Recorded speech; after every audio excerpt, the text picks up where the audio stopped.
আমি বিশ্ব হিন্দু পৰিষদ মধ্য কাৰ্বি আংলং জিলা সমিতিৰ হৈ আমি আহিছোঁ। এতিয়া আমাৰ লগত আছে আমাৰ জিলাৰ বিশ্ব হিন্দু পৰিষদ মধ্য কাৰ্বি আংলং জিলাৰ সভাপতি মহোদয় শ্ৰীযুত ৰুলিং ইংতিদেৱ আছে, আৰু মোৰ সোঁফালে আছে বিশ্ব হিন্দু পৰিষদ মধ্য কাৰ্বি আংলং জিলাৰ ধৰ্ম প্ৰচাৰ প্ৰমুখ শ্ৰীযুত দীপক শৰ্মাদেৱ। নমস্কাৰ, জয় শ্ৰীৰাম। আৰু লগতে আছে মধ্য কাৰ্বি আংলং জিলাৰ মঠ মন্দিৰ সত্ৰ নামঘৰ প্ৰমুখ শ্ৰীযুত হৰমোহন কলিতাদেৱ। নমস্কাৰ, মোৰ নাম শ্ৰী হৰমোহন কলিতা। আমি আমাৰ অনুষ্ঠানৰ হৈ আমি সমূহ জিলাবাসী ৰাইজক আমি এটা অনুৰোধ কৰিব বিচাৰিছোঁ যে অহা 22 জানুৱাৰী 2026 তাৰিখে শ্ৰী শ্ৰী গণেশ পূজা অনুষ্ঠিত হ'ব, আৰু 23 জানুৱাৰী 2026 শ্ৰী শ্ৰী সৰস্বতী পূজা অনুষ্ঠিত হ'ব। এই দুই ভাগ পূজাই যাতে আমাৰ সমূহ ৰাইজে শান্তিপূৰ্ণভাৱে পালন কৰে উলহ মালহেৰে। আৰু লগতে আমি এইষাৰ কথাও ক'ব বিচাৰিছোঁ যে পূজাৰ অন্তত বিসৰ্জিত মূৰ্তিসমূহ যাতে আমাৰ ধৰ্মপ্ৰাণ ৰাইজে ৰাস্তাই ঘাটে বা অন্য অৱহেলিত স্থানত যাতে নাৰাখে, পূজাৰ অন্তত যাতে প্ৰতিমাসমূহক যাতে অৱহেলা নকৰে, যাতে এক সুৰক্ষিত স্থানত ৰাখে বিসৰ্জিত সেই মূৰ্তিসমূহ।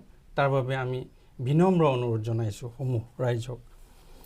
আৰু লগতে আমি এই কথাষাৰো ক'ব বিচাৰোঁ যে যি স্কুল কলেজ বিশ্ববিদ্যালয় বিভিন্ন ব্যক্তিগত অনুষ্ঠান প্ৰতিষ্ঠানত যি পূজাসমূহ হ'ব, সেই পূজাসমূহ কৰাৰ যি সেই পুৰোহিতসকল আছে তেখেতলোকেও যাতে আমাৰ যজমানসকলক যাতে এটা পৰামৰ্শ দিয়ে এই বিষয়ে যে বিসৰ্জিত মূৰ্তিসমূহ যাতে ভাল সুৰক্ষিত স্থানত ৰাখে, য'তে ত'তে ৰাখি অনাদৰ নকৰি, যাতে আমাৰ ধৰ্মীয় যি আমাৰ মৰ্যাদা, যি আমাৰ সাংস্কৃতিক মৰ্যাদা যাতে অক্ষুণ্ণ থাকে, তাৰ কাৰণে সকলো শ্ৰেণীৰ লোককে সজাগ হ'বলৈ আমি আমাৰ ফালৰ পৰা আমি অনুৰোধ জনাইছোঁ।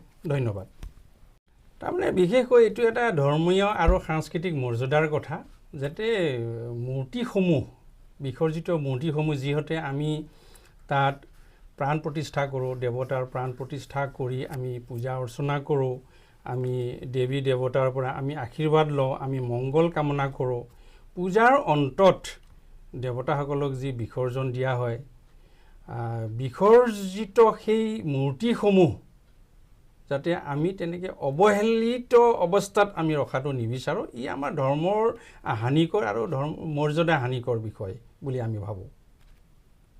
নিশ্চয় নিশ্চয় শ্ৰী শ্ৰী সৰস্বতী দেৱীৰ যি পূজা, সৰস্বতী বিদ্যাৰ অধিষ্ঠাত্ৰী বুলি কোৱা হয়।